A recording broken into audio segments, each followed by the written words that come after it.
Okay, another thing that haunts the hell out of me for a society breakdown, or shtf, or society hits terminal failure, or anything where there's no rule of law and people are getting hungry and people are kind of getting selfish and acting crazy, is it's almost like the old Indian days when the pioneers went and lived on the plains and the Indians would come raid them.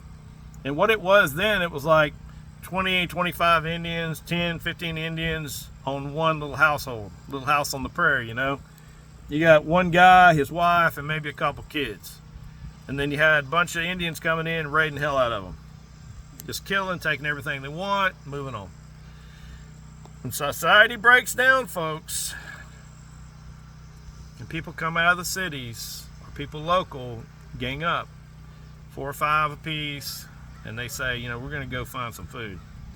And they see your house. Yeah, you can say, you can be Mr. Badass and tell everybody that you're going to shoot and fight and all this, but you have to sleep sometime. And it's going to be 5 to 10 against you, your wife, and your kids. Unless you live in a group where there are, you know, a bunch of people around, which is much better. But really, how will it look for you? I mean, it's one thing, you know, you can be trained. So yeah, let's say you're trained, you're a great shooter. Then that makes it, you're probably equal to 4 or 5 men that are not great shooters. So you can probably, but if they show up with 10 or 12 on motorcycles, what does that look like for you? You know, I want you to think about this stuff right now. I know my wife really hates me to even talk about this stuff. She said, oh God, I don't even want to hear that. I was like, yeah, and I don't want to ever see you have to face that. So I want you to think about your home defenses, how you can slow people down. Well, let's talk about the D's. How you can detect, deter, delay, and defeat anyone coming in to try to hurt you or yours, or take your stuff. Just want you to think about that and how you would do it. The other scenario is if someone sits off in the wood line and blows a whistle and you walk out your front door to see what's going on, see what the sound is from, and they shoot you with a .22, step over you and take your stuff.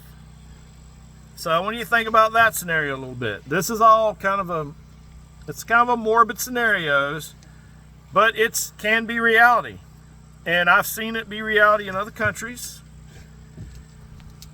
I hear people talking about that in these prepper groups of what they're going to do. They call wolves. They're going to go out and rape, pillage, and plunder. They just buy guns and ammo and transportation, like side-by-sides and stuff, just to run around and take people's shit, you know? So I want you to think this stuff through a little bit. How can you slow them down? How you can defend your property? How you can set up things that will help you protect your home. Just think it through. Go out and make yourself and your fellow warrior better.